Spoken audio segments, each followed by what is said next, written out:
मराठा समाजाचं नेतृत्व करायचं असल्यामुळं नामदार धनंजय मुंडे साहेब व आदरणीय ताईसाहेब यांना पालकमंत्रीपद भेटू नये आणि ते पालकमंत्रीपद आपल्या स्वतःच्या गळ्यात कसं पाडून घ्यायचं आहे त्यासाठी दसांचा हा खटाटोप आहे. पण संतोष भैया देशमुखांच्या पाठीमागं आमचा समाज ओबीसी समाज असेल वंजारी समाज असेल हा खंबीरपणे उभा आहे आणि ज्यांनी त्यांची हत्या केली त्यांना 100% फाशीची शिक्षा झालीच पाहिजे ह्या मताचे आम्ही पण आहोत.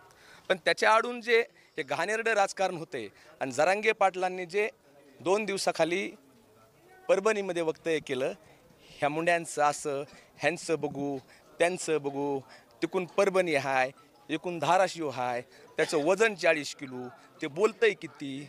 वंजारी समाजाचा हिसका जरांगे पाटलाला माहीत नाही. जर बघायचं असेल तर धनंजय मुंडेच्या गाडीला बी असा कुठं खर्चटू द्या, मग मराठा समाजाच्या किती नेत्यांची काय दशा होईल